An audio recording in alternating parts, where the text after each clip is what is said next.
Hoje nós vamos... Essa é a aula 6, né? Bom, a gente vai inverter um pouquinho a ordem dos tópicos, né? A gente vai falar sobre densidade de energia primeiro.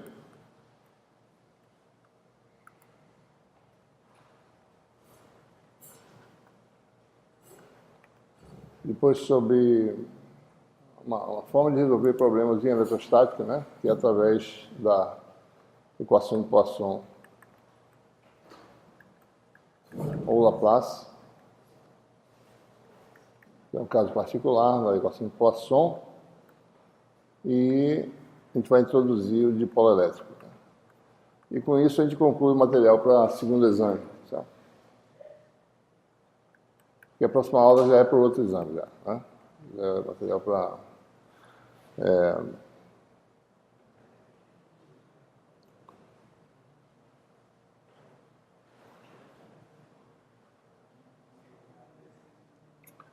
Muito bem. É interessante que a gente pode expressar a energia potencial de um sistema de cargas. Estão lembrados que a gente derivou a expressão dada uma dispersão de carga no volume V,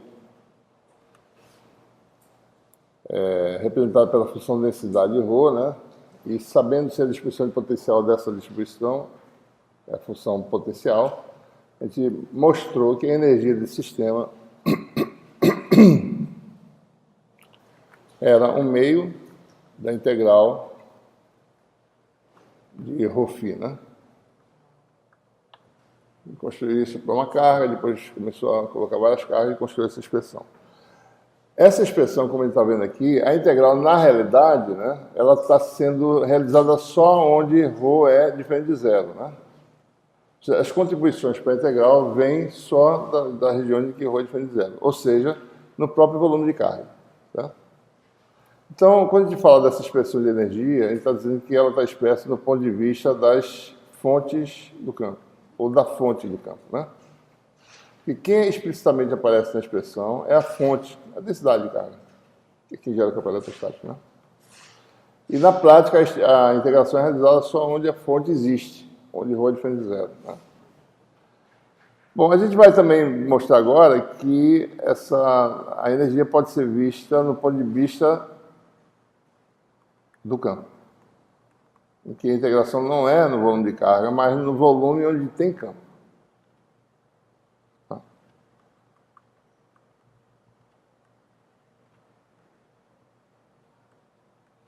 Primeiro, a gente tem que reconhecer que essa integração pode ser realizada em todo espaço, né? Desde que a gente saiba dizer que a densidade de carga vai ser zero onde não tem carga. Né? Então, essa energia pode ser escrita dessa forma. Não precisa limitar a integração ao volume V, é a integral de volume em todo espaço e ρφ. Tá? Porque isso na prática é integral só no volume V. Tá? Bom, e vamos usar as equações de Maxwell. Né? Então vamos derivar essa expressão do ponto de vista do campo. Bom, então primeiro, densidade de carga é divergente de ε0E, ou seja, divergente do D no vácuo, D é ε0E, lembrando.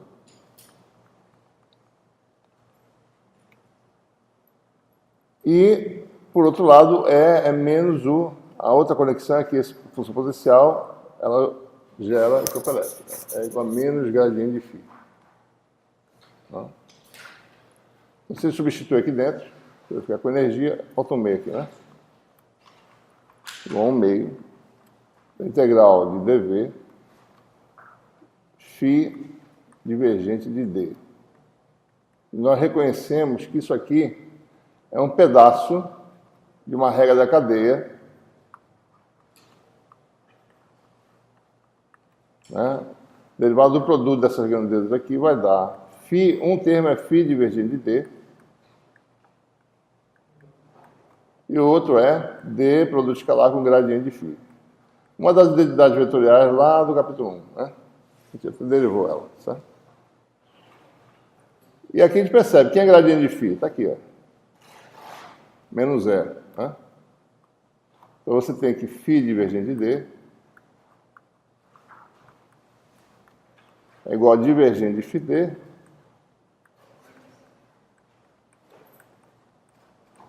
menos D gradiente de φ ou mais D produto escalar com menos gradiente de φ. Né? E nós temos essa relação. Aquela integral, eu estou tirando, né, a carga e colocando as grandezas que ela gera, certo? E D, e aqui é campo elétrico, mais D produto escalar com E. Certo? Então, a integral disso aqui vai ser a integral desse termo, mais uma integral de D escalar E, certo? Vou separar aqui, integral de D escalar E, ou seja, ε0 módulo L ao quadrado, né, na prática. No caso do vácuo, mais 1/2 da integral de divergente de φ. Lembre-se, né? Eu estou pegando agora, observe, como eu saí do ponto de vista da carga, eu passei para um ponto de vista que as grandezas que aparecem são campos. Φ é um campo também, né? Um campo escalar, certo? Ou seja, uma distribuição de carga num lugar gera um potencial em todo o espaço. Um potencial, um campo em todo o espaço. Gera um campo elétrico, que está aqui no E e o D, em todo o espaço. Essa integral é em todo o espaço, onde existe campo, certo? Quando você tem a carga, se você ralar de integral em todo o espaço, ela só dá contribuição onde tem carga. Aqui dá contribuição onde tem campo. E o campo está em torno da distribuição de carga. Né?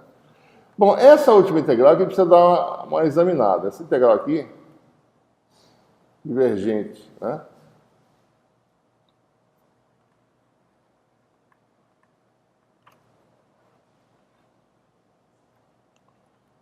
Divergente de φ vezes D, pelo teorema de Gauss. Bom, esse volume é um volume infinito. Então, observe a situação. Deixa eu colocar aqui. Tá? Sua distribuição de carga, se você olhar de muito longe, certo? Ela vira uma coisinha desse tamanho. Certo? Em torno dela tem essa superfície gigante que limita esse volume praticamente infinito. Né? Vou botar aqui uma superfície esférica imaginária, certo? Em torno da nossa distribuição. A distribuição ficou tão pequena agora, né? Que está no centro dessa superfície aqui, certo? Meu volume de integração é esse volume infinito aqui agora, certo? Porque isso aqui gera campo em todo o espaço, né? Essa é a superfície que limita esse volume, chamado de sigma, e ds é o elemento de área para fora, certo? Esse é o nosso volume de integração. Né? Então, se você olha aqui, essa integral aqui, ela pode ser transformada, né, pelo teorema de Gauss no fluxo deste vetor aqui, para fora da região.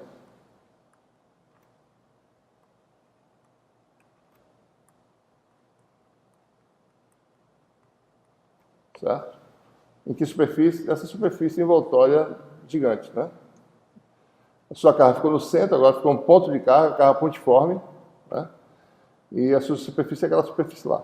Bom, e agora eu posso até usar o sistema de coordenadas esféricas para tentar determinar essa integral, certo?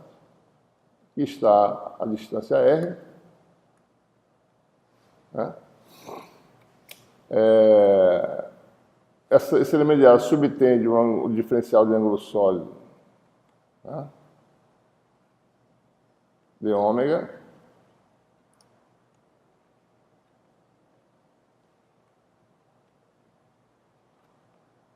E a gente quer calcular essa integral aqui, né?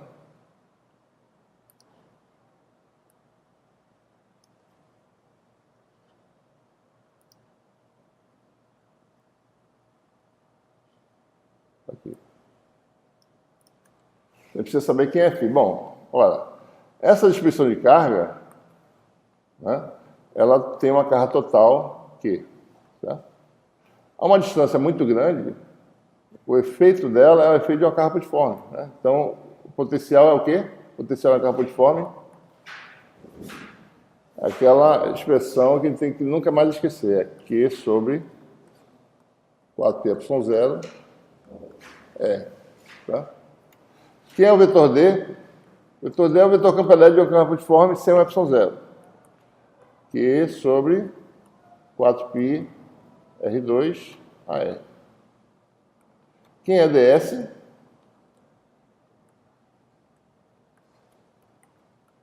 R2 d ômega, sendo teto de φ, né? D ômega, vezes AR. Certo? Então, se eu agora pegar esse produto φd ds, AR escalar R dá 1, vai ficar aqui ao quadrado, né? Sobre 4π ao quadrado, epsilon 0.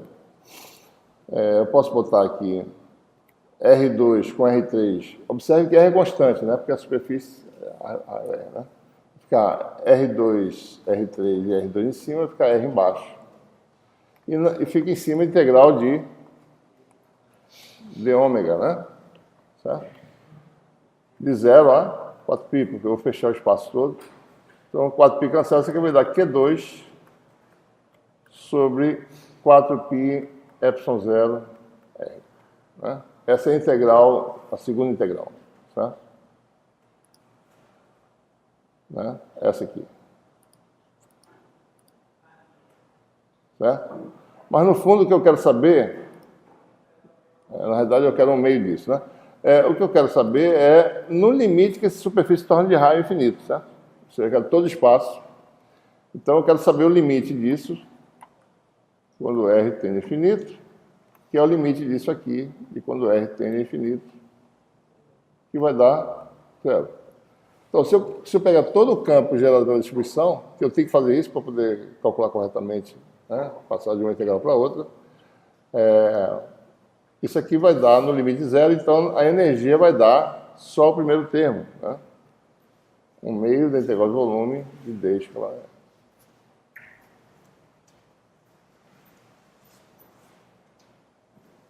Certo?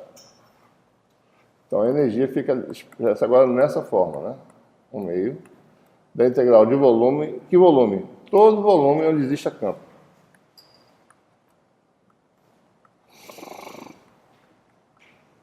Né?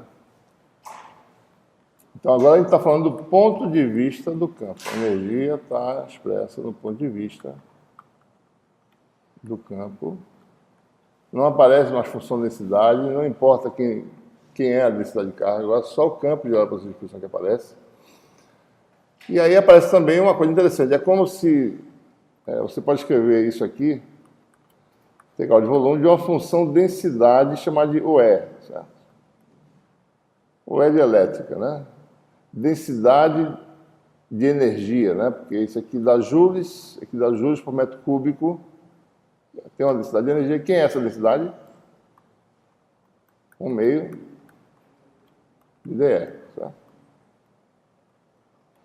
Ou seja, é como se o espaço estivesse contendo em cada pedaço dele um pouquinho de energia. Né? Um pedaço de ΔV tem uma energia dada por isso aqui vezes ΔV. Tá? Regiões de altos campos são regiões de altas densidades. Como é que você sabe disso? Bote uma carga de teste ali, ela vai ter uma força intensa de atração ou repulsão. Campos fracos, densidade baixa de energia. Porque uma carga lá vai sentir uma pouca interação. Certo?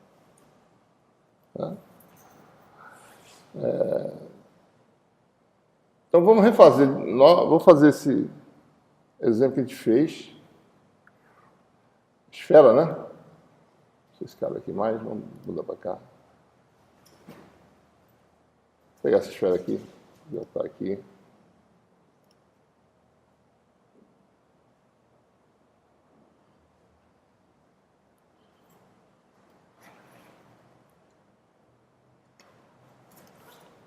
Suponha que nós temos a nossa esfera com carga uniformemente distribuída e a gente quer saber a energia. A gente já calculou, né?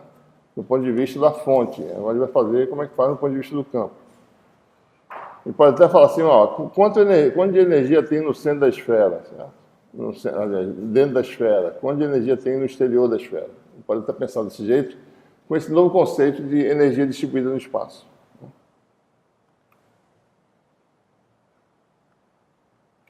Densidade constante. Nós sabemos já o campo, né? Campo elétrico, ou o vetor D também. O campo elétrico é linear dentro da esfera, o 0R, sobre 3 epsilon 0, né? AR para R menor ou igual a A, e vale ρ0 a 3 sobre 3 ε0 R2 AR para R maior ou igual a A. Né?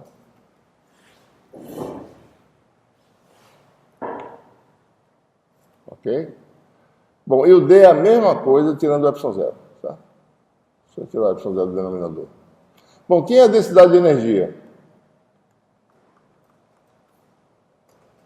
É DE, né? Então é só fazer D vezes E, produto escalar, D colinear, na direção a R, D não tem ε0, então vai ficar o quadrado de ρ0 sobre 3, vai ficar um ε0 embaixo só. R2 sobre ε0, né? R menor ou igual a A. E aqui vai dar ρ0 sobre 3, ρ0 a 3, né? Vou botar assim, ρ0 a 3 sobre 3 ao quadrado, termo comum, e vai ficar 1 sobre ε0 R4. Para R maior ou igual a A. Essa é a densidade de energia. A densidade de energia aumenta com R, fica mais, o máximo em R igual a A, certo? E começa a cair a densidade, começa a ficar mais fraca a densidade, né? Bom, qual é a energia do sistema? Bom, a energia você pode calcular com o integral da densidade. A densidade não é isso não, falta um meio, né? Cadê? Está aqui, a expressão. A densidade está aqui, é um meio, né? Eu esqueci do meio, né? Então, aqui teria um 2 aqui embaixo, tá certo? Então, 2 aqui. Tá? Então, vamos calcular. A energia vai ser quem? Integral de zerado dessa função vai dar ρ0 ao quadrado. ρ0 sobre 3 ao quadrado. 1 meio, 1 sobre 2 ε0. Integral esférica, né? Eu já faço a integral no sólido da 4π já direto. Então, fica 4π. Fica a integral só na variável radial. Que é R2 dr com R2, dr4, não é isso?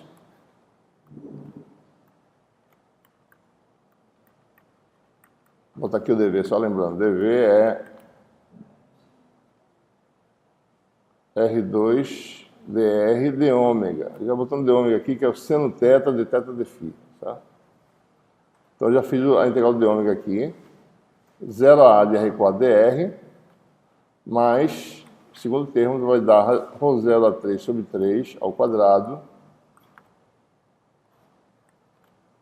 1 sobre 2 ε0 em evidência, seria, né? Se eu quisesse. Vai ficar a integral de R2 sobre R4, de A até infinito. 1 sobre R2, né?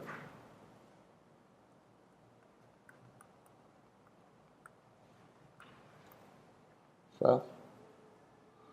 Isso aqui vai dar A5 sobre 5. Isso aqui dá menos 1 sobre R, ou, se você quiser, 1 sobre R de A até, de infinito até A. Certo? Que dá A5 sobre 5 de 0 a A. A gente aí pode determinar as porções, né?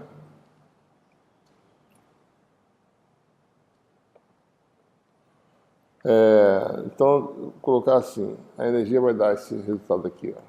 Já botando em 2π ρ0 ao quadrado sobre 9 ε0. Vou colocar assim primeiro, para a gente poder ver, A5 sobre 5 mais A5. Né? Essa é a parte que veio de dentro da esfera, essa parte está lá de fora da esfera. Então tem mais energia fora, né? Aqui dentro. A carga está dentro, certo? Mas tem mais energia fora, né? Certo? Então o resultado final é a energia total, que dá o mesmo resultado que nós obtivemos usando o ponto de vista das fontes do campo.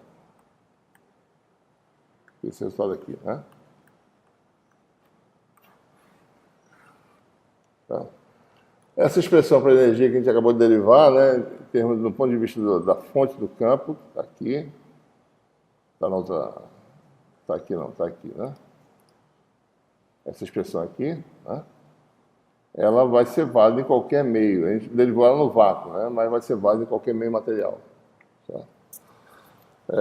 Isso aparece lá no capítulo 6, quando for chegar no último capítulo, né? No Teorema de Point vai aparecer esse termo de energia lá. Certo?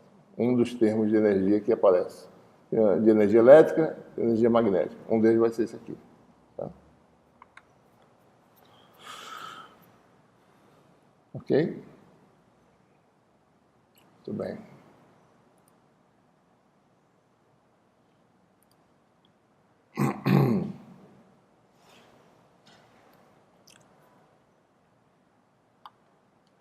Vamos falar agora sobre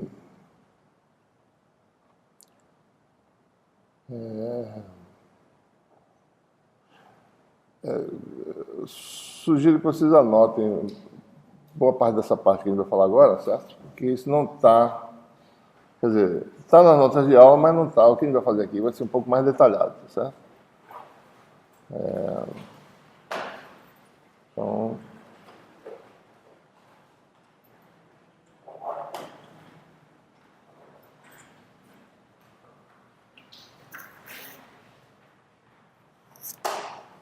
vamos falar agora sobre a equação de Poisson.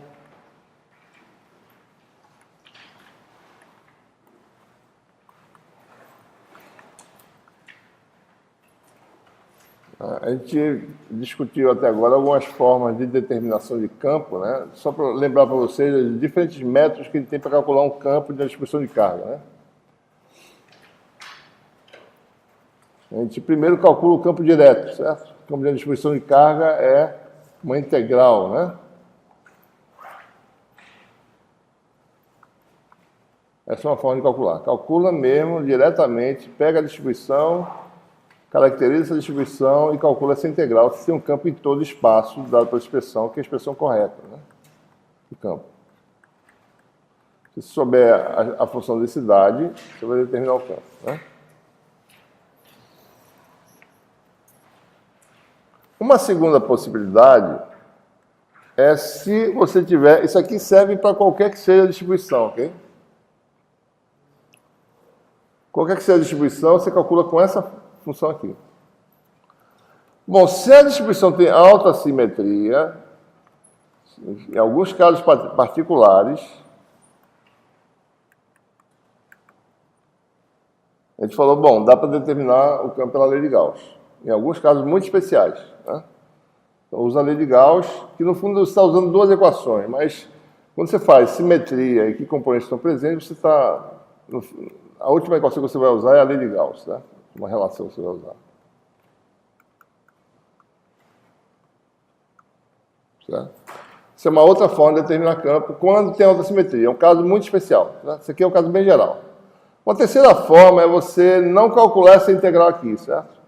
Mas calcular primeiro a função potencial e depois o campo elétrico. Então, primeiro, a função potencial. A segunda possibilidade, integral de volume.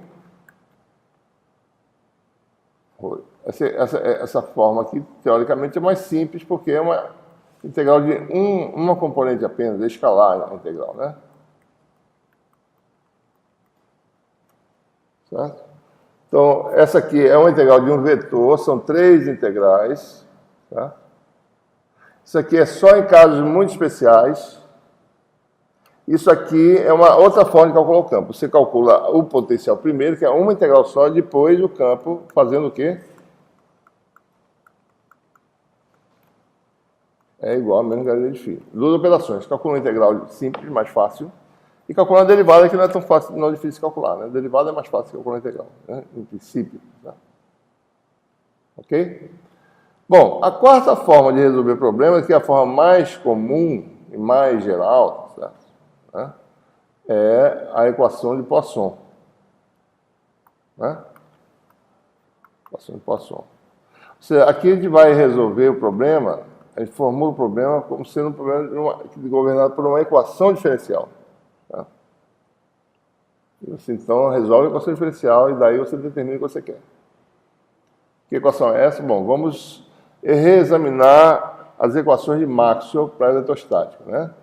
Divergente de D, vou botar agora aqui, ε0 é igual a ρ, e rotacional de E igual a zero, certo? E daqui nós sabemos, né, que todo o campo rotacional é obtido do gradiente de uma função escalar. Certo? Por que o sinal negativo? Porque ele saiu assim naturalmente na nossa derivação, né? Podia ser positivo. Eu pego essa equação e jogo nessa aqui, certo? Pego o campo elétrico, substituo e jogo lá. O que nós temos?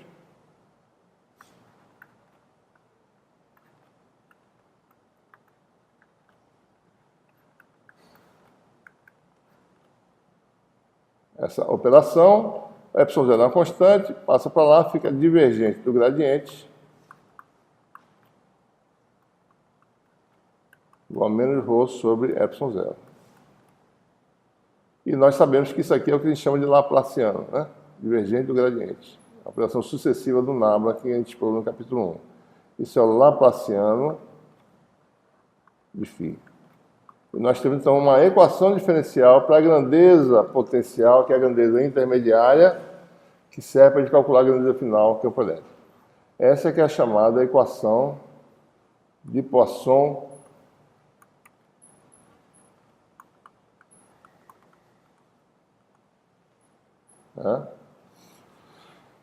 que é a equação diferencial de segunda ordem, né? Com derivadas parciais nas coordenadas x, y, z ou r, φ, z, dependendo do tipo de simetria que a gente esteja trabalhando, tipo de sistema de coordenadas, né? Certo? No nosso capítulo 2 só tem até aí, né? A gente agora vai falar um pouco mais sobre isso. A gente vai explorar mais ainda isso no capítulo 3, mas aqui a gente vai introduzir algumas possibilidades de solução da equação que a gente vai explorar agora. Só observando, né? Essa é uma equação que a gente chama, na terminologia de equações diferenciais, de equação não homogênea, né? Que tem uma função, depende da função. Tem uma solução particular, que depende de ρ, né? Tem a solução da equação homogênea, quando isso é zero, e quando você tem a função de densidade, você tem que adicionar a solução particular, né? Quando o ρ é zero, a gente vai ver em que situações isso acontece.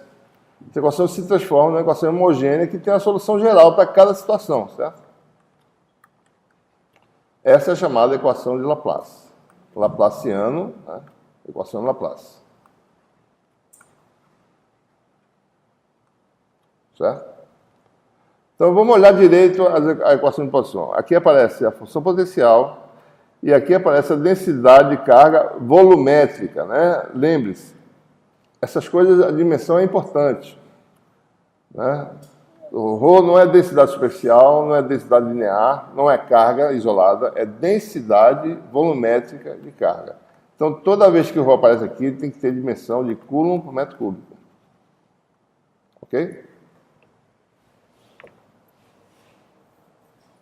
Bom, vamos ver algumas situações de aplicação da equação de Poisson. Obviamente, isso aqui fica mais fácil de determinar para nós aqui, no nosso conhecimento, né? Nós não temos muitas técnicas de solução dessas equações, né? Mas fica mais fácil de determinar quando o ρ depende de uma variável apenas, certo? É mais simples, né? E vamos, então, tentar resolver um problema, né? Mostrando como é que é a forma de solução dessa equação, certo?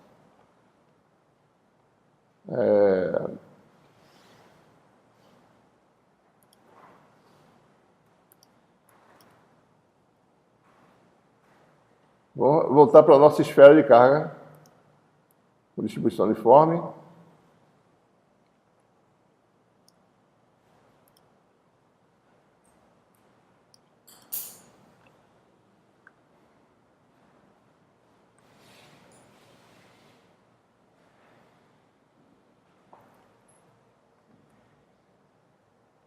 Esfera de raio A, densidade constante, né? Rho zero por metro cúbico, né? Bom, primeira coisa é que você tem duas regiões distintas, né? Uma que tem densidade e outra que não tem, certo? Né? Então, a solução de problema desse tipo, usando a equação de Poisson, você vai ter que ter duas soluções, né? Uma que vale aqui dentro, que ele vai chamar aqui região 1, e uma que vale aqui fora, que a gente chama de região 2. Né? A gente vai usar aqui são coordenadas esféricas pela simetria desse problema aqui. Né? Então, na região 1, a função que a gente vai chamar é a função φ1. Na região 2, uma função φ2. Por que a gente está usando funções diferentes? Né? Porque, por exemplo, a derivada do potencial é o campo elétrico, correto? Vocês estão lembrados que o campo elétrico aqui dentro ele aumenta linearmente. E aqui ele cai com o inverso quadrado da distância. Tá certo? Vocês estão lembrados que o campo elétrico é contínuo, né? Se a gente fizesse um gráfico do campo elétrico, fazia isso aqui, né? Depois faz isso. Mas tem derivada descontínua. Certo? Então, uma função só não serve para descrever as duas regiões. Porque essa função, de repente, tem uma derivada descontínua aqui. Como é que pode? Tem que ter duas funções que elas se emendem continuamente aqui, certo? Ok? Então, por isso que eu preciso de duas soluções. O que mais que eu posso argumentar para dizer que eu preciso de duas funções? Bom, primeiro porque aqui dentro a equação diferencial seria Laplaciano de φ1 igual a menos ρ0 sobre ε0. Do lado de fora, a equação seria Laplaciano de φ2 igual a 0. Não tem carga. Tá? Então, são duas equações diferenciais. Duas soluções. Então, o que a gente precisa fazer é resolver essas equações diferenciais e ver de que forma essas funções têm que se comportar nessa fronteira aqui e longe da distribuição. Ok? Então, vamos lá. Vamos primeiro começar com essa aqui. Bom, primeiro, nosso sistema de coordenadas esféricas, né? Nós sabemos, né? A gente também tem algumas... Nós sabemos de antemão que o potencial depende de uma variável só, que é a variável radial, certo? A gente não precisa complicar muito a equação diferencial. Então, o potencial, qualquer um deles, só depende de R. Então, você tem o quê? O Laplaciano, para funções que dependem só de R, ele vai reduzir-se a 1 sobre R2, derivada total em relação a R, R2 ddr. Essa é a equação diferencial. Então, vamos aplicar. Bom, as duas equações são semelhantes, a diferença é só o segundo membro, né? Então, vamos resolver a solução geral de uma equação em que o Laplaciano tem essa forma e a função incógnita tem uma dependência só em R. Né? Vou chamar φ1 ou φ2, né? Mais especificamente, para não errar, vamos chamar só φ1, aliás, só φ2. Vamos chamar de F, tá certo? F, né? Então, é uma equação desse tipo aqui que a gente quer resolver, certo? Laplaciano de F de R igual a 0. Essa equação é parecida, certo? A gente vai resolver ela separadamente aqui. Tá? Vamos resolver primeiro a homogênea, que é mais fácil. 1 sobre R2 ddr R2 df dr igual a 0. A gente vai multiplica por R2, abre os membros, ok? E fica a derivada dessa função igual a 0.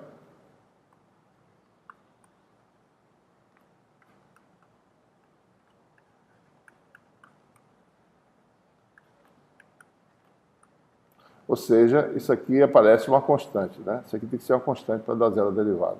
Tá?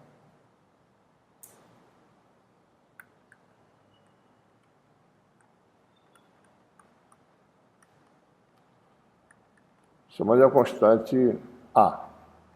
Certo? Ou seja, derivada é a função A sobre R2. Continuando, né? Mais uma integração. Então, essa integral indefinida de 1 sobre R2 dá menos 1 sobre R, e tem mais uma constante, né? Então, isso aqui vai dar, a solução de F vai dar menos A sobre R mais B. Tá? Então, sem perder generalidade, né? Eu faço menos A igual a A, tá certo? Porque isso é uma constante qualquer, né? Não precisa botar esse sinal. Então, a solução geral dessa equação aqui, né, para uma função que só depende de R, né, Laplaciano dá por isso, a solução geral é φ2 A2, né? Eu vou botar uma constante associada à solução, tá certo? 2 sobre R mais B2. Essa é a solução da equação homogênea para qualquer função em esféricas que dependa só da variável R. A solução da equação de Laplace sempre vai ser dessa forma. Função inversa mais uma constante. Olha, a função inversa nós sabemos que ela aparece, né? A potencial de uma carga pontiforme é a função inversa, certo? Né? 2 sobre R mais B2. Ok? Muito bem. Bom, vamos agora olhar para a solução da função φ1. Ok? 1 sobre R2. Agora é um pouquinho diferente, né? DDR.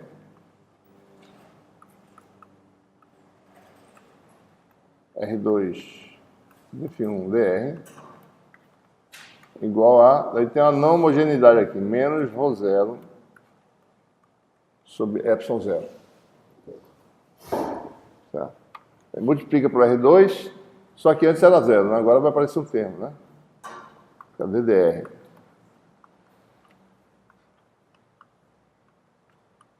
R2 dφ1 dr.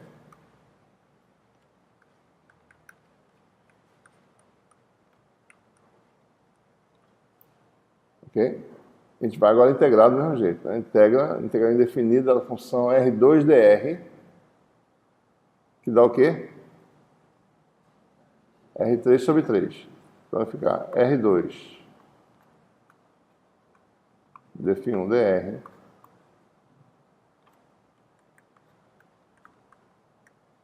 tem 3, né? R3. E aparece mais uma constante, tá? Chamar de A1. Eu vou botar menos logo, né? Porque eu sei que vai dar um problema. Eu posso botar menos aqui, se eu quiser, certo? Menos A1.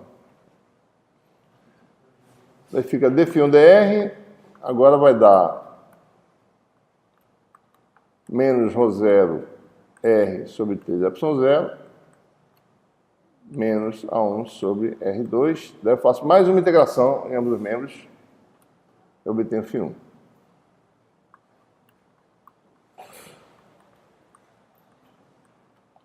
R2 sobre 2, né?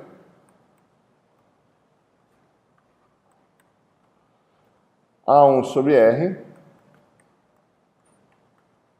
mais uma constante, né? Bem, pronto, essa foi a solução da equação de Poisson para uma distribuição de carga uniforme. Observa, né? Solução da equação particular, solução da equação homogênea, que é aquela forma que a gente sempre disse. Se for esféricas, o potencial só depende de R, solução é a função inversa mais uma constante. Tá? Então temos a solução geral, agora só tem um problema, temos 4 constantes. Então todo problema que tem equação diferencial tem constantes já sendo determinadas. Né? A gente agora vai começar a usar considerações físicas para resolver essas constantes, ok? Para cá, talvez.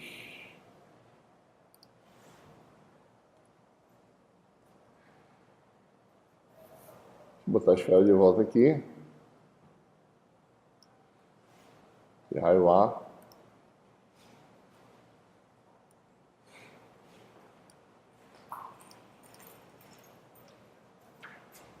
Daí a gente vai. Né? Então, lembrando, né? A solução geral da equação de Poisson deu o quê? φ1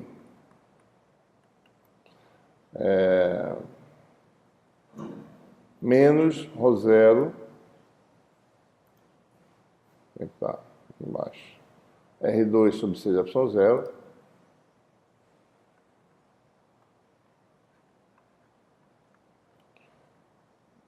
mais A1 sobre R mais B1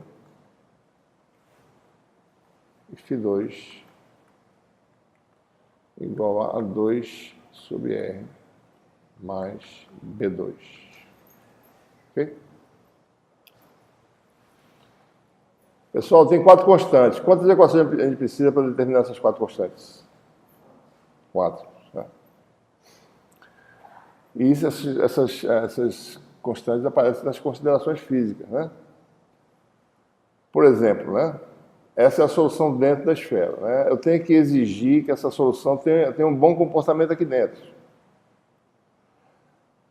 O potencial ele só se torna infinito em cima de uma carga pontiforme.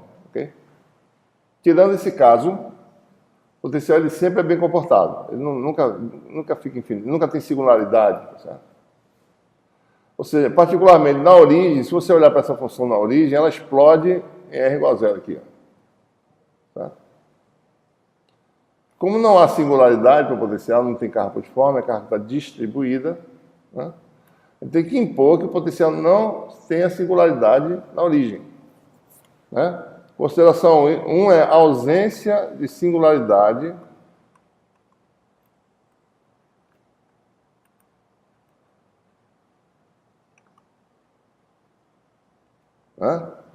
para qualquer um dos dois, mas especificamente para esse aqui que tem um problema, né? Para o potencial, porque não há carga pontiforme, né? Para o potencial. Vou botar aqui assim, ó. Vocês podem até escrever isso aí, tá certo? Porque é ausência de cargas, ponto de carga, ausência de cargas que provocam essa singularidade, que são as cargas pontiformes. Certo? Essa a primeira equação é que vai dar essa... A primeira equação é essa condição aqui. Tá? Segunda condição é que o potencial ele tem uma referência. Vamos escrever essa referência no infinito, certo? No infinito o potencial é zero. Tá? Então a referência para o potencial é aqui, referência, né? Isso é uma imposição nossa, né? Φ2 para R tendendo ao infinito, dá zero. Né? Ou limite, se você quiser. Limite de φ2, porque o potencial do lado de fora é descrito por φ2. Para R muito grande, dá zero. Segunda equação, certo? Terceira equação, continuidade do potencial em R igual a A. O potencial é uma função bem comportada. Né? Ele não pode ter dois valores no mesmo lugar. Então, em R igual a A, você tem a quarta condição. Tá? Φ1 de R igual a A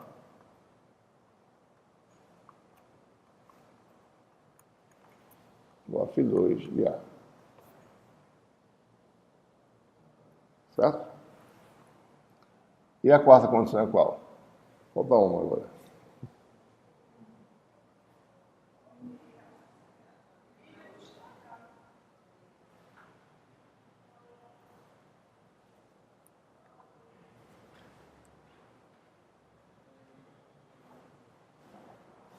Qual seria a última condição que a gente precisa? Precisa vir das coisas que a gente sabe, né? Das condições que nós conhecemos. Né? Uma delas é a lei de Gauss. Tá? Então, ó, imagina a superfície gaussiana. Isso aqui é uma distribuição de carga, né? Não tem carga de superfície. A gente vai falar isso já já. Vou fazer um outro exemplo aqui. Bem próximo à superfície R igual a A, né? A carga envolvida por uma superfície fechada de raio praticamente A, mas vindo por dentro, né? Vai ser Q, né? A carga ρ0 vezes o volume. Se você vier por fora, mas muito em cima da superfície, deve dar o mesmo resultado. Certo? Vou mostrar um caso que isso não é verdade. Nesse caso aqui, a carga está distribuída. Então, quer dizer, carga distribuída quer dizer o seguinte, no volume zero, a carga é zero. Certo? Então, se você distinguir uma superfície de raio A menor, ligeiramente menor que A e ligeiramente maior que A, A diferença de volume limitada por essa superfície é zero, porque é volume diferencial. Então, dentro dessa superfície, desse volume diferencial, a carga vai ser zero. Certo? O limite vai para zero volume. Né?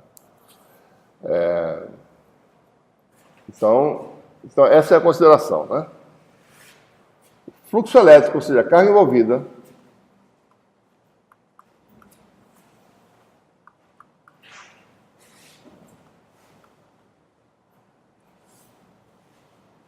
então, assim, R igual a menos, né? Um pouquinho menor do que A.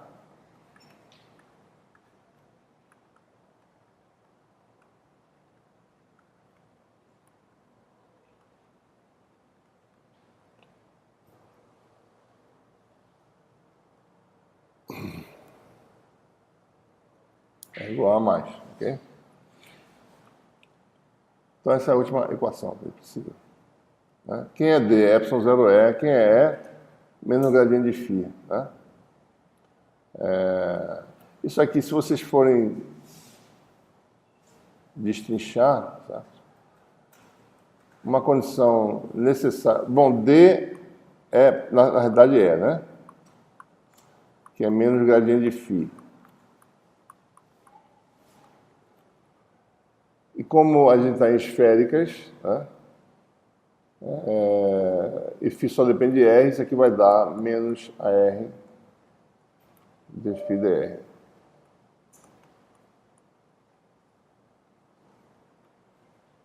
Certo?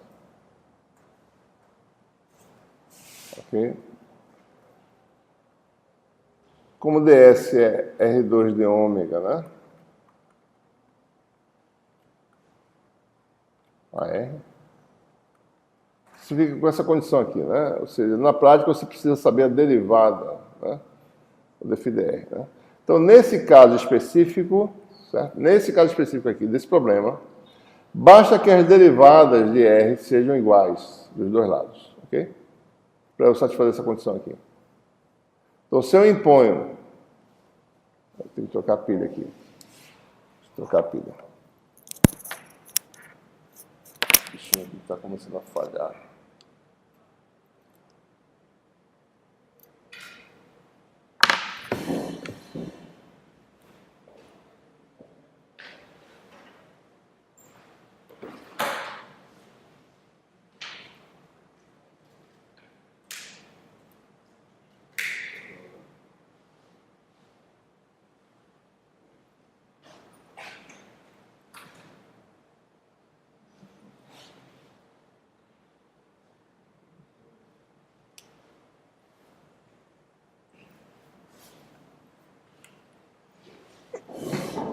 Tá claro, pessoal? Eita, deu fome aqui.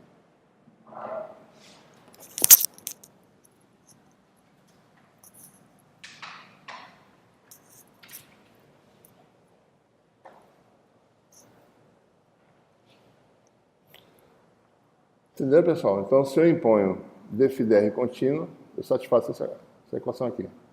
Né? Basta eu ter a derivada contínua. Né? Ou seja, se dφ1 dr... Isso só está acontecendo nesse problema específico, certo? Nesse aqui.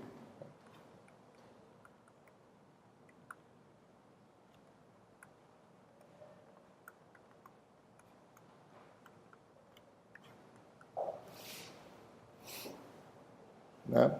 Na realidade, aqui, o que a condição é na realidade? Vamos olhar de volta. Né? Essa é a condição, certo? Para essa integral ser satisfeita, basta que eu imponha d2 radial de A igual a d1 radial de A. Tá certo? Essa é a condição original para esse problema. Né? D2 componente radial em R igual a A é o D1 componente radial em R igual a A. Que é a mesma coisa que dá isso aqui. Porque os meios têm o mesmo epsilon, né? Está no vácuo, etc. Certo? Mas a condição original é essa aqui. Essa é a quarta condição, né? Que está aqui nesse derivado aí. Então são 4 condições, ok? Então você tem... Resolvemos o problema, na realidade, né? Vamos ver agora como é que a gente aplica aqui.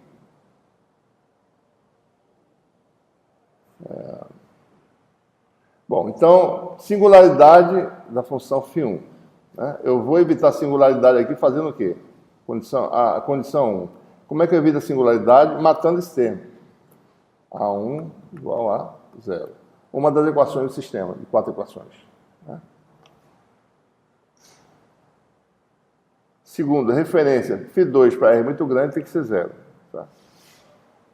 Eu podia falar, não, Φ2 para R muito grande vale V0 volts. Daí é outra condição. Eu podia impor isso aí se eu quisesse. Mas a condição 2 vai me dar... Quando o R tendo infinito, isso aqui vai para 0, aí fica o que a condição? V2 igual a 0. Duas equações. Tá? Terceira, continuidade potencial. Agora o potencial não tem A1 e B2. Você fica com... Esse termo aqui não existe, né? Nem esse. Em R igual a A, vai ficar menos ρ0 A2 sobre 6 ε0 mais B1, desculpa, A2, né? Igual a A2 sobre A, certo? E a quarta equação, você tem o quê? A derivada, né? dφ dr, esse termo vai embora, vai ficar menos ρ0 R sobre 3 ε0. Menos ρ0 R, que é R igual a A, né? Sobre 3 ε0. Igual a derivada disso aqui, dá menos A2 sobre R2. Em R igual a A,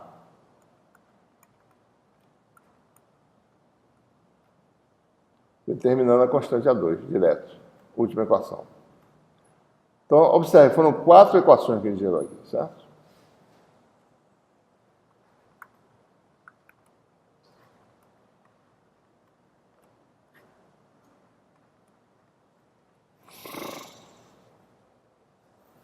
E daqui eu determino B1, né?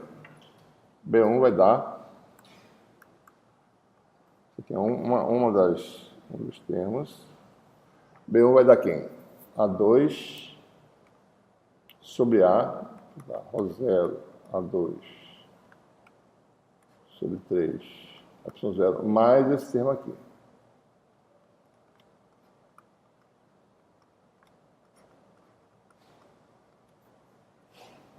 Que dá 3/6, dá 1/2, certo? B1 dá 1/2 desse fator aí. B1 vai dar ρ0 A2 sobre 2 ε0. É isso?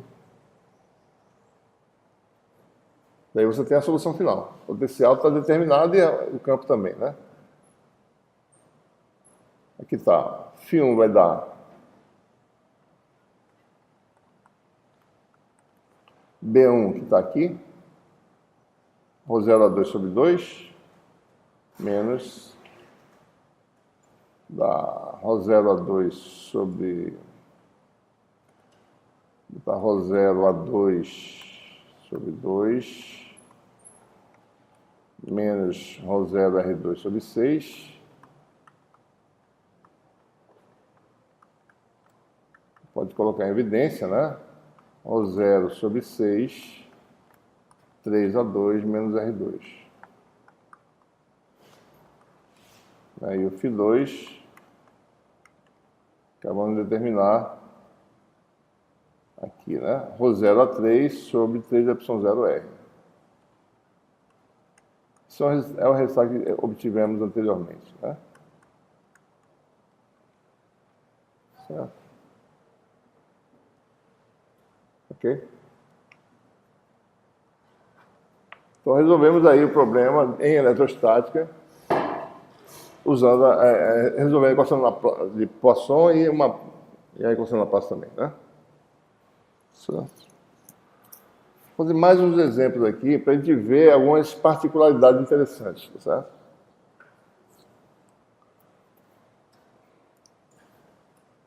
Uma situação um pouco diferente.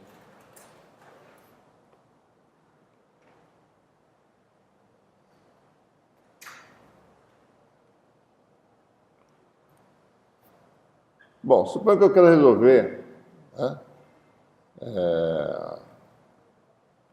esse problema aqui, né? uma carga Q pontiforme no espaço, usando a equação de Poisson, ou Laplace, né? Certo? Mais uma vez, é um problema que tem alta simetria, né? Eu podia usar a lei de Gauss se eu quisesse, né? Certo?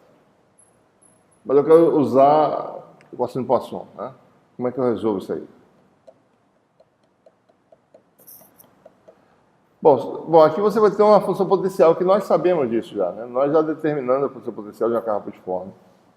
Bom, a função potencial, ela satisfaz uma equação. Quem é a equação que ela satisfaz? Bom, quem é a densidade de carga em todo o espaço? Tirando a origem? Zero. E na origem, quem é a densidade de carga? Não, a densidade de carga. Vale quanto? Não, a carga vale o quê? E a densidade vale quanto? Bom, carga por unidade de volume zero dá quanto? Infinita, né? A densidade é infinita na origem e é zero fora da origem. Certo? Vocês sabem que função é essa, né? Que descreve esse tipo de comportamento? Função delta de Dirac. Tem um pico, tá certo? Depois vai para zero. Certo? A gente não vai usar a função delta aqui, né?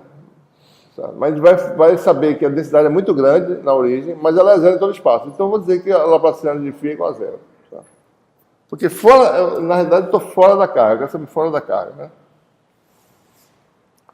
Qual a solução geral dessa função quando o potencial é da forma A mais B sobre R? Antes eu chamei de A sobre R mais B, vou mudar agora, A mais B sobre R. Nós sabemos, né, que o potencial depende só de R, a solução geral da equação homogênea dá essa aqui. Tá? Bom, se o potencial é zero no infinito,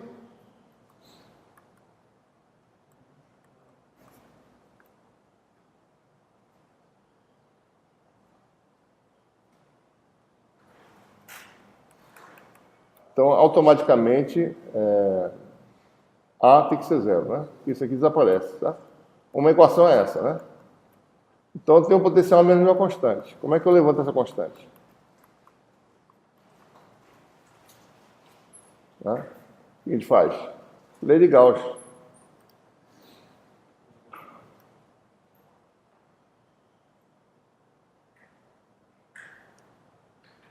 Ficou ruim. Né?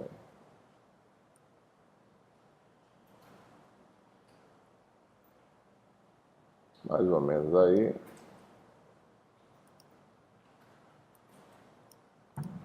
Certo? Lei de Gauss, né? Daí o que eu faço? Eu estou vindo por outro caminho. A lei de Gauss sempre é conhecida, né? Ela está sendo usada para determinar uma constante, não para determinar o campo, né, usando a superfície gaussiana, certo? Então, é igual a menos gradiente de φ, é igual a menos B sobre R2 a R. Né?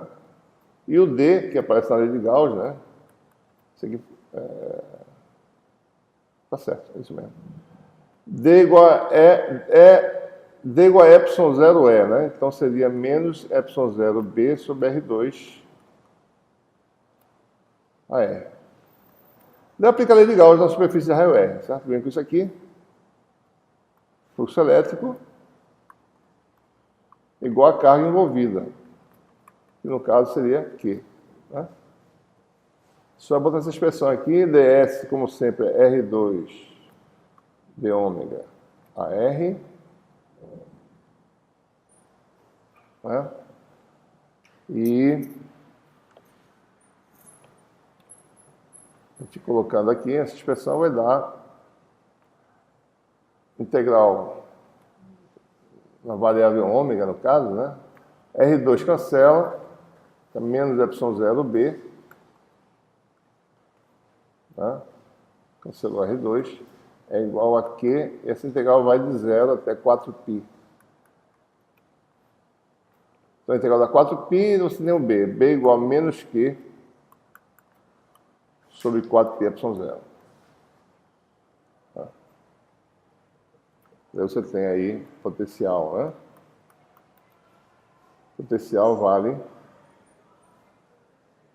no caso, Ele tem um sinal meio maluco aqui. Deixa eu ver. Esqueci um sinal aqui, né, pessoal? É tudo mais, né? φB sobre R é igual a menos gradiente de φ da derivada menos 1 sobre R2, com menos dá mais, né? Tem sinal errado aí. Aqui dá tudo mais. E B igual a mais Q. O potencial vai dar Q sobre 4πε0 R, que é o potencial de uma carga putiforme. Né? Tá.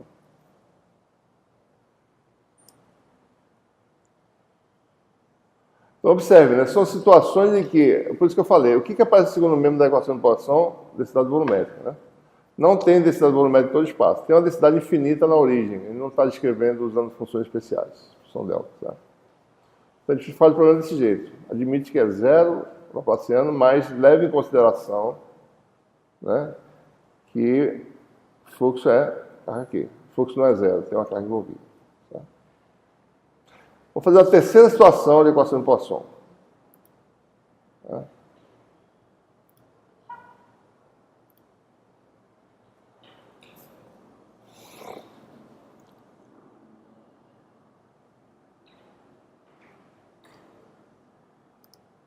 Esfera de novo, né? Só que agora eu vou fazer um caso um pouco diferente. Suponha que você tem uma superfície de carga, certo?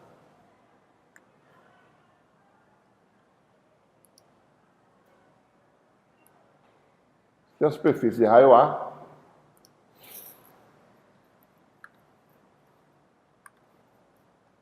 Aqui é vácuo, e aqui você tem uma carga Q uniformemente distribuída na superfície, só na superfície.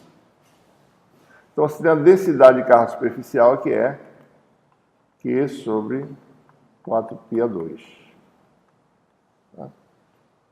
Eu quero saber, bom, qual é o efeito elétrico dessa superfície de carga, dentro e fora da esfera. Aqui é vácuo, não tem nada aqui, certo? E aqui também. Oi? Esfera oca. É só a superfície, uma lâmina de carga de espessura zero. Certo? Então, quem é a função φ1? Quem é a função φ2?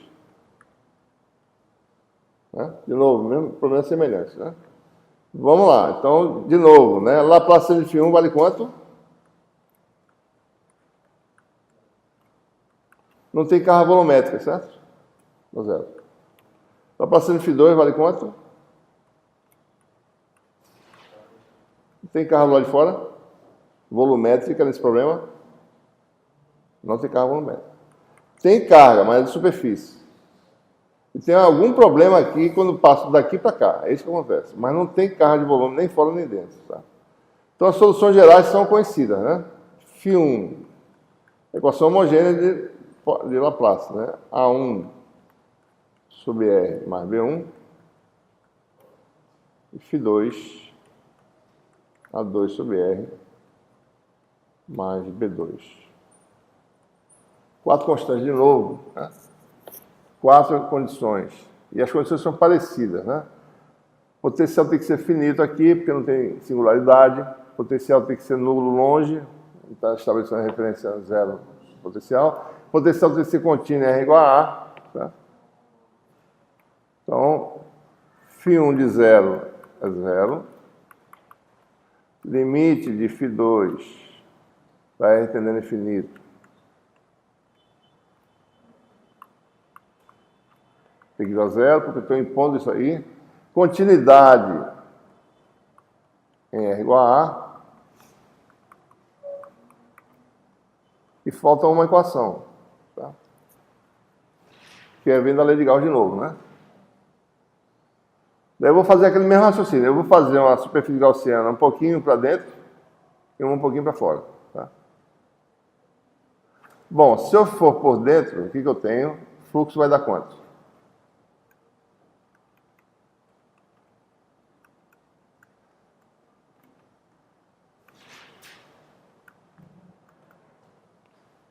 Qual é a carga envolvida por uma superfície ligeiramente do lado de dentro? Tem carga dentro dessa região? Então dá zero. E do lado de fora, o que seria o fluxo elétrico?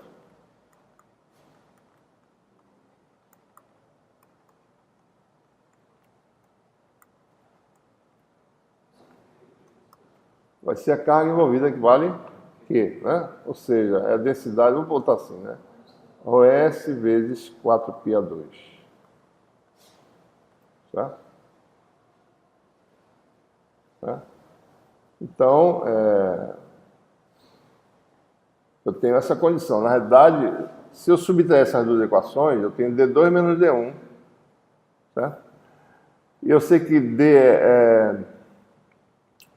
só depende de R, né? Então, eu posso, isso aqui vai dar D2 de A, D2 radial, certo? De A, vezes 4πa2, igual a isso, né? Menos, vou botar assim, menos D1 de A, D1 radial de A, vezes 4πa2, é igual a ρS vezes 4πa2. Certo? Ou seja, o que nós temos aqui? Eu estou repetindo assim essa equação porque isso é uma condição de contorno que a gente vai derivar ainda no capítulo 3. A gente vai pular, a gente vai deixar de derivar isso no capítulo 2, para derivar no capítulo 3, tá? Mas sempre ela aparece, né? Só para mostrar para vocês que é sempre essa condição. D2 radial menos D1 radial é igual a OS. Essa é a condição. Tá? Olha, isso aqui, mais uma vez, tem a ver com derivada normal, né? Vai dar menos ε0 dφ2 dr, que d igual a εe, e é menos gradiente de φ, né? Em R igual a menos menos mais ε0 dφ1 dr,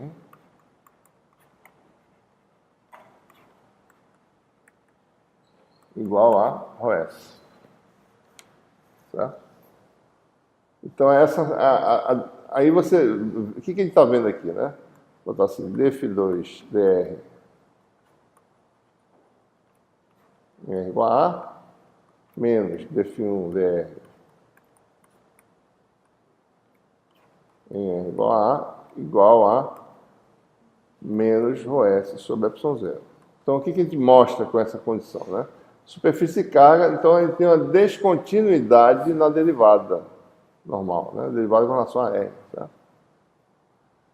Quando teve a distribuição contínua, que não tem superfície e carga, não teve descontinuidade. Aqui tem. Né? Então, ou seja, para a gente observar direito, um problema desse tipo, que a carga não é de volume, mas é de superfície, o que aparece na equação de Poisson é uma densidade nula, certo? Não tem densidade volumétrica. Onde é que aparece a densidade superficial? Aparece nessas condições, que a gente chama de condições de contorno. Tá? Ela apareceu aqui. Você resolve uma equação homogênea, mas leva em consideração condições de contorno, onde aparece a carga explicitamente, carga que não é a carga que se enquadra no padrão tradicional de carga volumétrica, a carga de superfície ou carga, ou linha de carga, o que quer que seja. Ela não aparece lá, aparece uma descontinuidade qualquer desse tipo. Tá? E aí tem a quarta equação, né? Φ1 de 0 igual a 0, limite de Φ2 igual a 0, para retorno infinito, função é contínua e descontinuidade, né? Vou chamar isso aqui de I, 2I, 3I, e a equação 4I, a equação IV seria essa aqui. Tá? Então fica... Vamos ver como é que fica, né? Φ1 na origem igual a 0, quer dizer, é finito, né? Então esse termo aqui vai embora. Condição I. Vou pegar essas condições e botar lá. Deixa eu ver. Oi? Tá. Isso aqui está errado, essa condição está incorreta, né? Não é isso aqui está errado. Eu escrevi errado aqui, pessoal. Não é que φ1 de 0 igual a 0, não. φ1 de 0 é finito, certo? Eu não estou dizendo que ele é 0, eu estou dizendo que ele não é infinito. Eu botei 0, não é 0. Né? φ1 é finito, φ1 na origem é finito. Né? Onde teria singularidade por causa dessa função inversa aí, certo? Então essa é a condição I. Então a gente, para fazer isso, a gente mata um A1. Vou botar aqui mesmo, né? A1 igual a 0. Né? Condição I. Condição I leva a isso aqui. A condição 2i, que é o potencial ser nulo para R muito grande, aí eu mato uma outra constante, que é a constante B2. A condição 3i é a continuidade dessas funções, né? Em R igual a A. Então, isso aqui é a função, ou seja, B1 igual a 2 sobre A. E a última condição é a descontinuidade derivada. dφ2 dr dá menos A2 sobre R2, certo?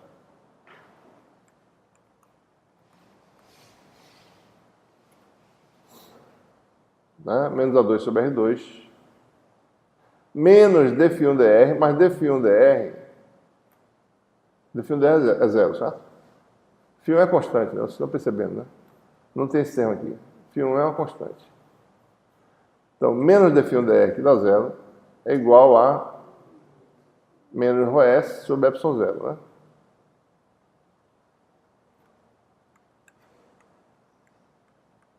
Isso aqui é um A2.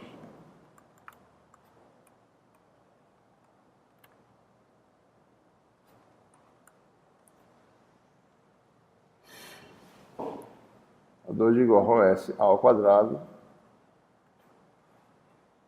sobre ε0. E temos aí o potencial, o B1 está calculado, né? B1 é isso sobre A. Então, B1 vai ser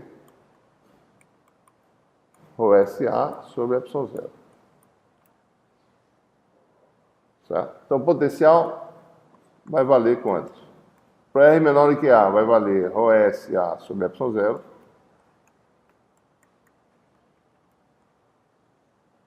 E vai valer A2 sobre R, ou seja, ρSA2 sobre ε0R para R maior ou igual. Essa função é contínua, né? As funções são iguais de R igual a A. Então, ou seja, de R igual a A para dentro, você tem uma equipotencial, certo? Todo potencial constante. Tem que ser, né? Porque se não fosse, tinha campo elétrico dentro dessa região esférica. Não tem. Campo elétrico é nulo do lado de dentro, certo? Né? Porque a derivada dessa função dá zero. Não tem campo elétrico. Né? Campo elétrico é nulo. Ou seja, se você fosse fazer um gráfico, né, do campo elétrico, né, o campo elétrico cai com o inverso do quadrado da distância, né, para R maior que A, é 1 sobre R2. Então, o campo elétrico, se você for fazer um gráfico, ele é assim, ó. Vai ser algo assim, certo?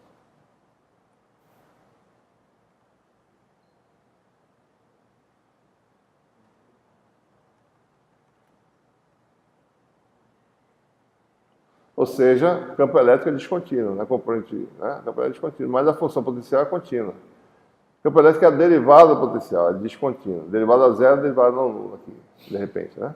Tá? Esse comportamento. Fica como exercício para vocês. Tá? Exercícios de vocês pensarem, né? Porque vai ter prova, né? Vocês continuarem pensando nesses exercícios aí, certo? 1. Determinar a solução geral da equação laplaciana de φ. Aliás, é um exercício, na realidade, igual a menos ρ sobre epsilon. Menos ρ sobre epsilon zero, né?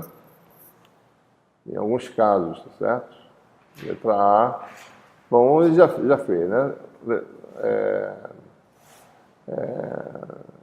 Para a função φ que só dependa de R em cilíndricas, tá?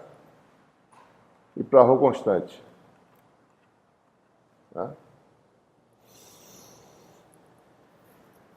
Então, a constante pode ser zero. Então, você vai ter a equação tanto de Laplace quanto de Poisson. Tá? Vocês sabem, então a solução geral de Laplace vai sair daqui. A solução geral da equação de Poisson daqui também.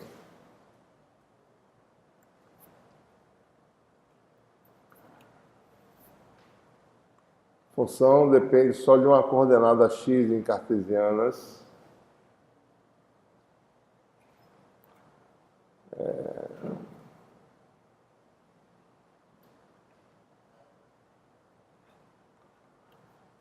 Na verdade, vamos fazer mais um caso aqui, tá certo? Ρ0 e também Rho igual a Ρ0 vezes R, né? Rho igual a Ρ0 vezes X, tá? E a letra C, potencial só depende de R, a gente acabou de fazer, né? Quando Rho é uma... Na verdade, isso aqui é uma constante, tá certo? Isso aqui está meio... Deixa eu botar uma constante aqui, fica mais KR, KX, e aqui KR maiúsculo, né? Certo?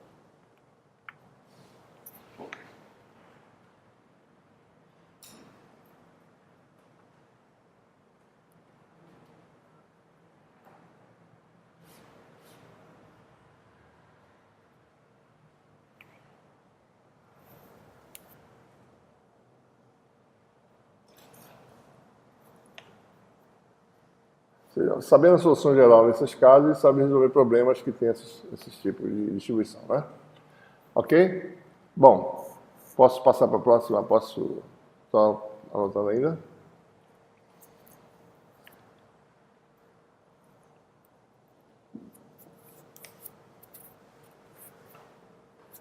Ok.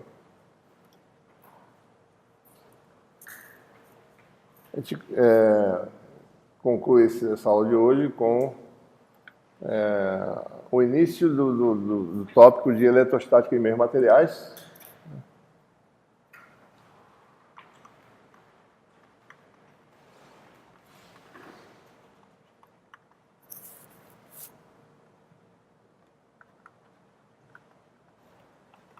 A gente falou sobre a carga isolada, né, que é uma coisa que ocorre, cargas livres, né?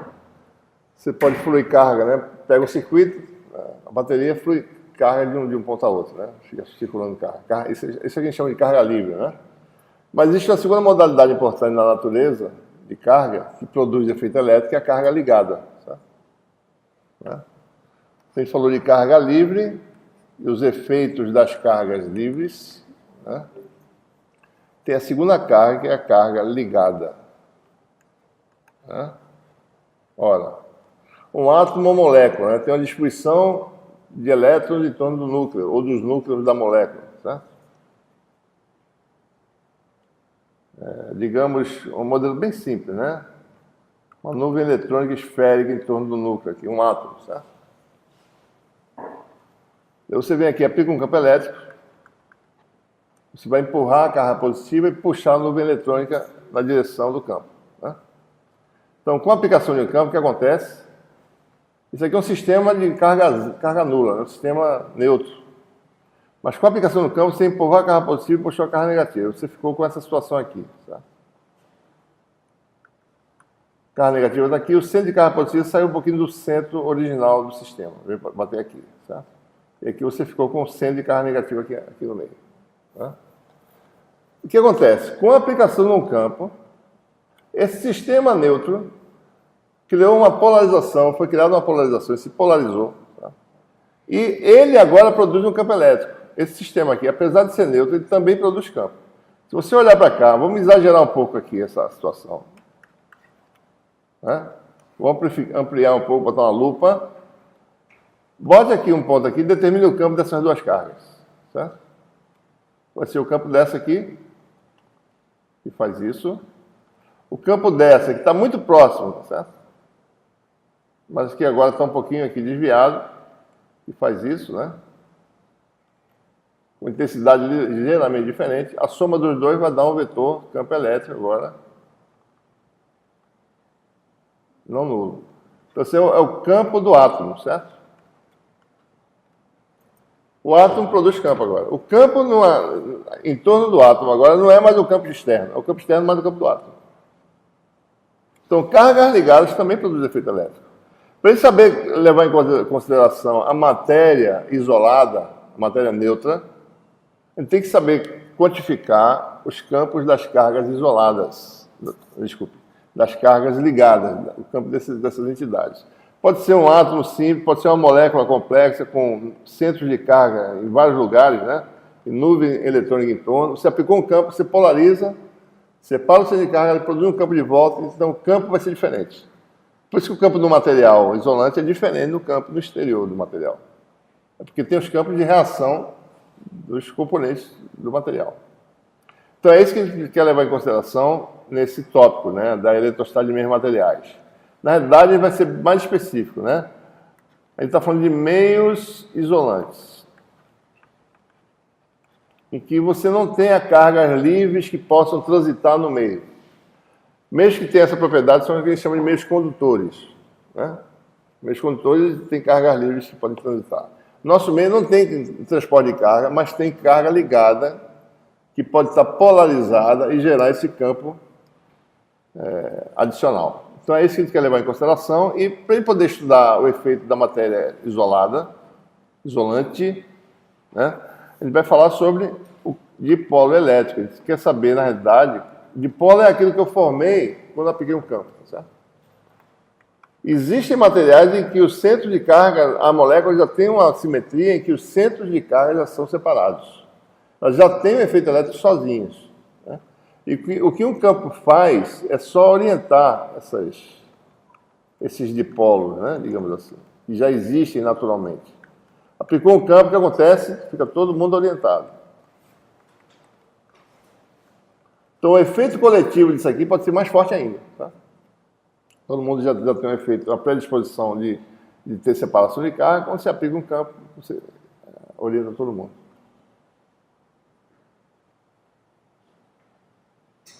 Então, vamos falar sobre o dipolo elétrico. Então, o que a gente precisa saber é qual é o efeito elétrico de um dipolo elétrico, né? E depois a gente vai juntar vários dipolos e formar a matéria isolante. Vou colocar aqui o sistema de coordenadas. Vamos definir o nosso dipolo elétrico como sendo um par de cargas de mesma magnitude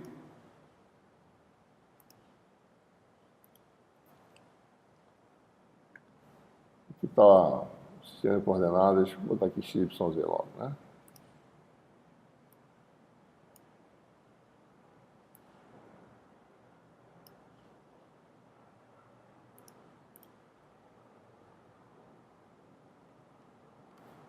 Como sempre, eu sempre faço as coisas no eixo Z, né? Porque ele é uma referência importante, né, para todo mundo, para todo o sistema de coordenadas. Carga Q, carga menos Q. Esse é o nosso sistema, é o nosso átomo, né? Ou qualquer coisa macroscópica também pode ser, né? Essas distâncias são iguais, né? Deixa eu botar aqui direito, mais ou menos aqui. Menos Q. O vetor posição desses elementos está aqui definido, certo?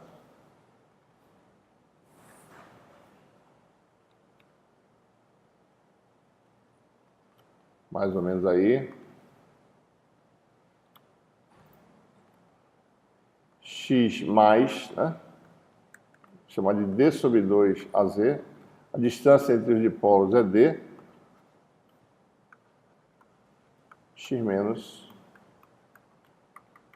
D sobre 2 AZ. Certo? O que a gente quer saber é o efeito elétrico disso, só isso. Mais nada, né? Ele vai fazer de uma forma simples. Primeiro calcula o potencial, que é mais fácil. Depois calcula o gradiente potencial, que é o campo.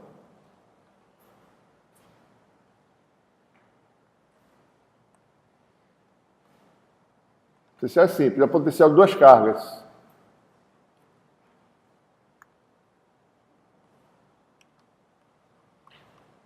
É o potencial da carga positiva.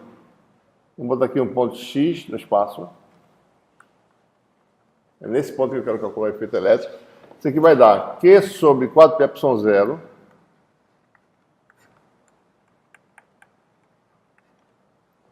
Distância desse ponto até esse ponto aqui.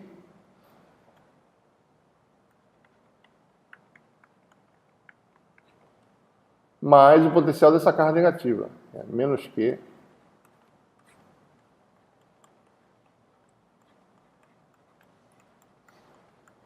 X menos X menos, certo? Calculada essa função, daí eu faço E igual a menos gradiente de φ. Eu tenho efeito elétrico, eu tenho o campo. O efeito elétrico já está aqui, né? Eu posso calcular o campo e a grandeza final. Certo? Bom, isso aqui é a expressão exata. Eu posso calcular e expressar no sistema de coordenadas que eu quiser.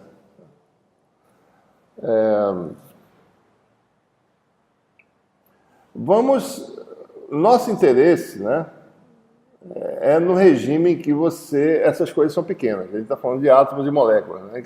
Nosso objetivo aqui é calcular isso, mas com o intuito de calcular o efeito dentro de um material. O material é composto de átomos e moléculas. As dimensões disso aqui que a gente está falando são dimensões atômicas ou moleculares, né? Meio Angstrom de tamanho. Certo? A nossa escala é muito maior que essa. Então a gente quer saber qual é o efeito elétrico disso no regime assintótico, em que a distância é grande em relação a essa separação. Digamos, a partir de R igual a 10 vezes maior. Certo? Né? Eu tenho um átomozinho de meio Angstrom, 5 Angstrom de distância, qual é o efeito elétrico? Daí por diante. Né? Então, vamos colocar aqui.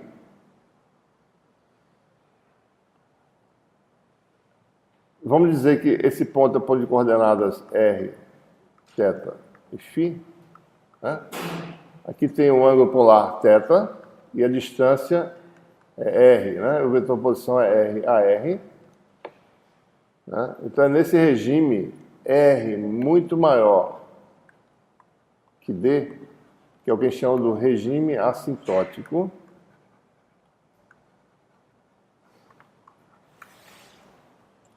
O que nós estamos fazendo aqui é determinar o efeito de dipolo pontiforme, que nem a gente fez para uma carga pontiforme. Né? Uma carga muito pequena em relação à escala que você está observando. Então, o regime assintótico é isso. Ou seja, um dipolo pontiforme, qual é o efeito elétrico dele?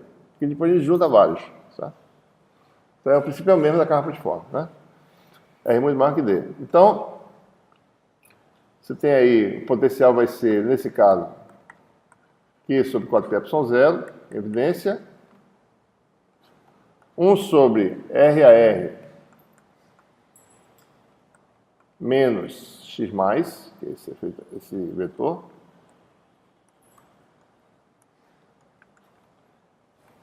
Menos 1 sobre R a R. Menos, vai ficar mais. D sobre 2 a Z. Tá? Isso aqui nós sabemos, é produto escalar dele com ele mesmo, né? Tá? Eu vou deixar essa expressão, vou botar em outro lugar aqui.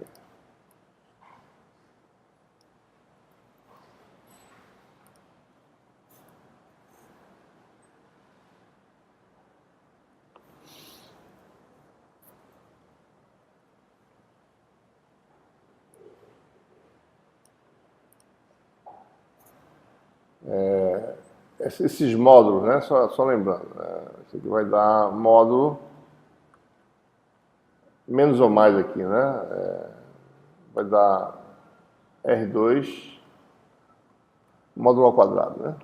Vai dar R2 mais D2 sobre 4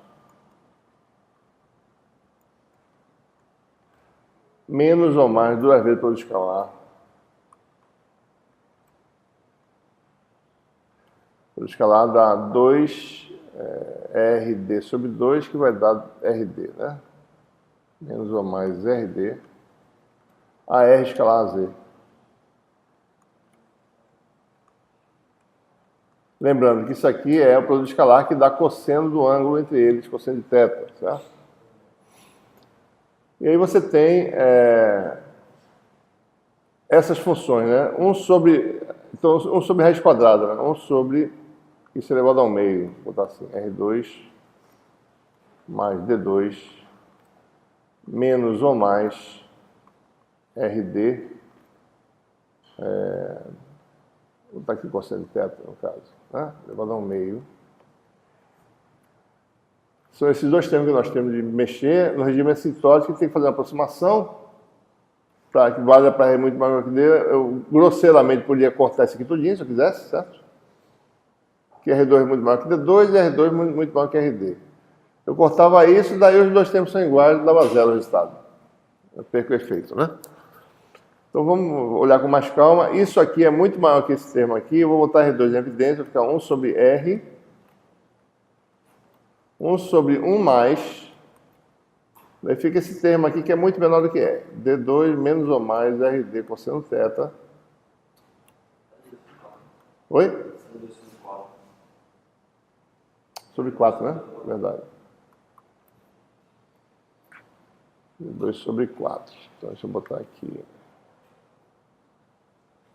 Vou botar ele aqui, certo?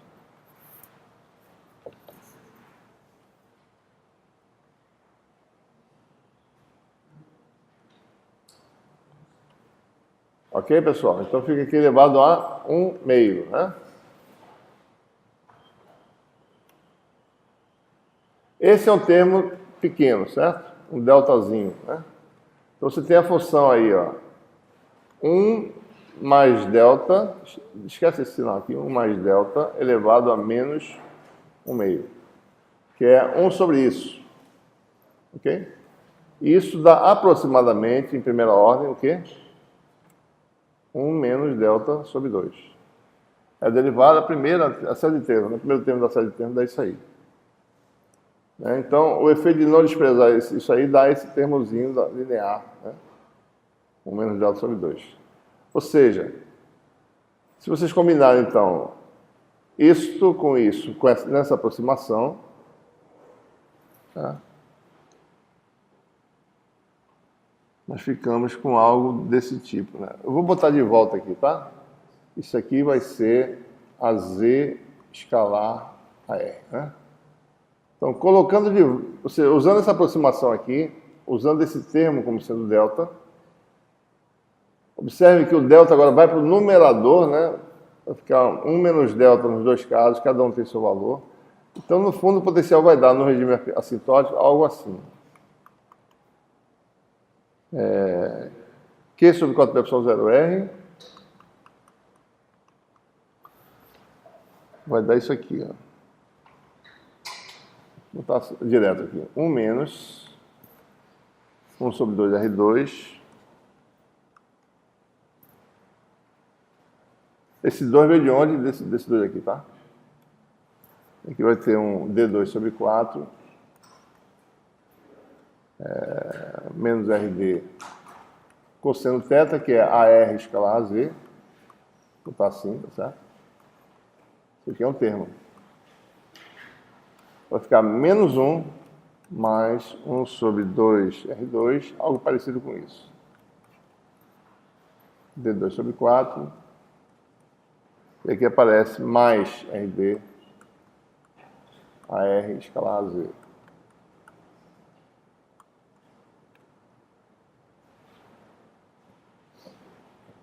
Certo? É o que acontece quando você faz essa aproximação. Um bocado de coisa vai desaparecer aqui, né? Esse 1 vai embora, tá certo? Né? O que mais? Esse termo aqui cancela com esse. Cancela todo mundo.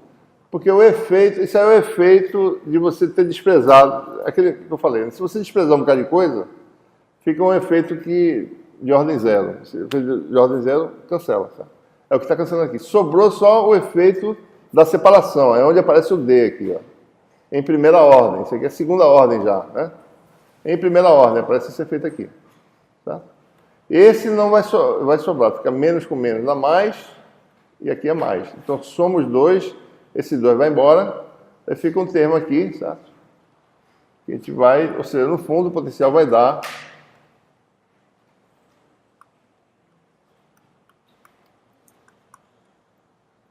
QD a Z escalar AR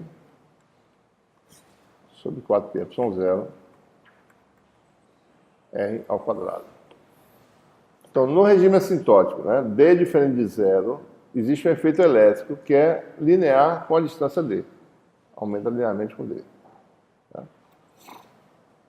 E aí aparece uma coisa interessante em relação ao potencial de uma carga putiforme, né? Primeira observação. O potencial de um dipolo cai mais rápido do que o potencial de uma carga putiforme. O potencial cai com 1 sobre o quadrado da distância. Né? certo? Por que cai mais rápido? Porque é um cancelamento. É uma carga positiva ou negativa. Uma cancelando o efeito da outra. Então, a tendência é que cai mais rápido. Segundo, que não aparece no caso de uma carga putiforme, é um efeito de direção, certo? O potencial depende da direção em relação ao eixo do dipolo, que é o eixo Z. Por quê? Eu olho para o espaço, aponto para onde eu quero determinar o potencial. Quem me dá essa direção é o AR, né? Então, numa direção de espaço. O efeito elétrico depende do ângulo, né, entre essa direção e o eixo dipolo. Tá? Quer dizer que, se depende de direção, quer dizer que o dipolo é uma coisa vetorial. Tá? Ele tem natureza vetorial. Então, por exemplo, né, isso aqui, o AZ escalar R, né, é cosseno de θ. Né? Ou seja, sobre o eixo de dipolo, isso aqui dá 1. Então tem um efeito. A mesma distância, se eu for para θ igual a π sobre 2, dá 0 o efeito. O potencial dá 0. Então depende de... Ou seja, o dipolo ele tem um eixo, certo? Ele é um vetor. Né? Então o dipolo, o potencial depende, né, da direção em relação ao eixo Z. É isso que a gente conclui, olhando essa expressão.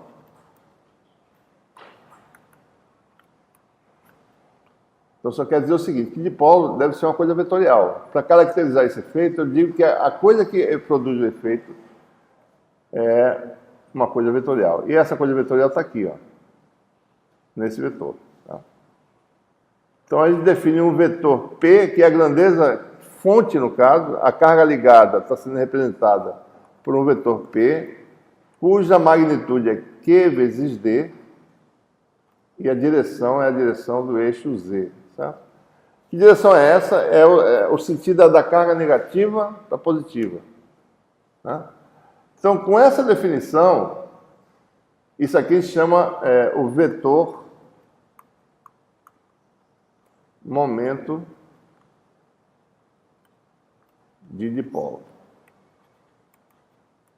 É a segunda grandeza fundamental que produz efeito elétrico no eletromagnetismo. A primeira é a carga putiforme, o segundo é o dipolo putiforme. Né? Então, magnitude, coulomb-metro, né? Direção e sentido do eixo, no eixo da carga negativa para positiva. Tá? E com isso o potencial fica nessa forma aqui.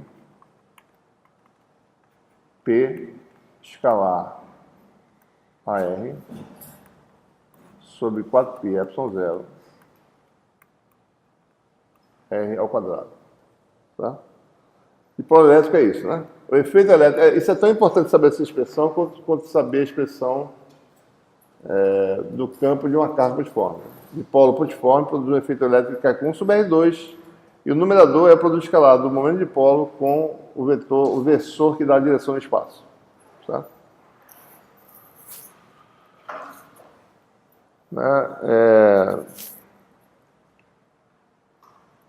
Posso terminar aqui. Eu terminaria isso, né? Calculando o campo elétrico do dipolo.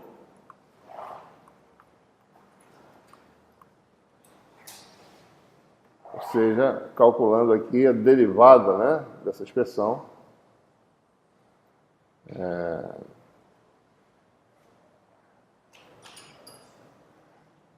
Posso usar o nabla, se eu quiser. Tá?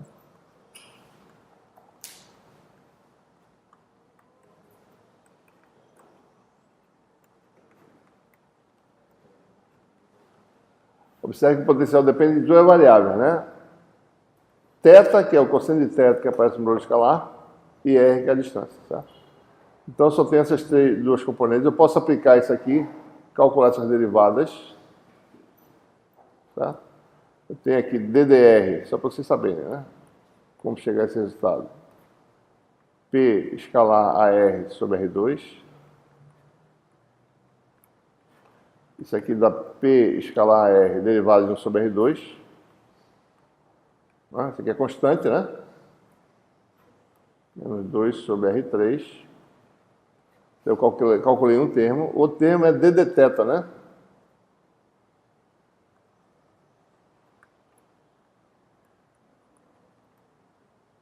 aplicado a, essencialmente, né, P escalar AR sobre R2.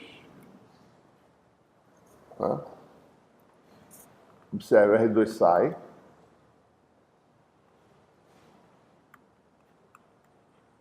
Você fica com uma derivada em relação a θ do produto escalar de P com a R. Né?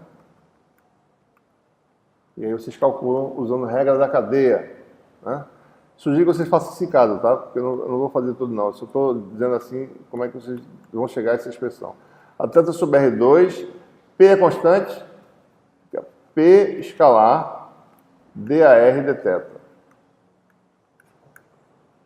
Vocês estão lembrados que é essa derivada? Você vai fazer no espaço. DAR dθ é o aθ. Tá? Isso aqui dá aθ, né? Então dá aθ sobre R2. Aqui teria, né, na realidade, o segundo termo, aθ sobre R. Só lembrando, né? Por isso que aparece aqui um R3 na realidade. Tá? Dá um 3, né? Aθ sobre R3. DAR dθ dá aθ. Então dá P escalar aθ.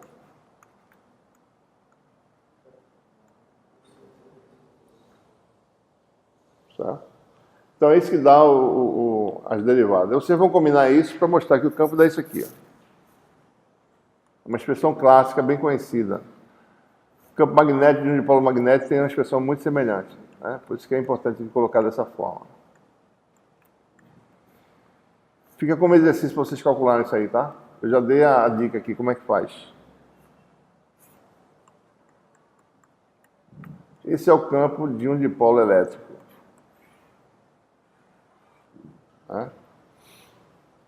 Certo? Ok? Vamos parar por aqui, que a gente vai continuar isso na aula que vem, mas até aqui cai na prova, né? A matéria que vai cair na prova. Até a aula de hoje. Tá? Então, calculem esse campo aí que eu estou mostrando essa expressão aqui, ó, dessa forma. Chegue nesse resultado aí. A dica é fazer essas derivadas e combinar as coisas de forma que dê isso aí. Certo?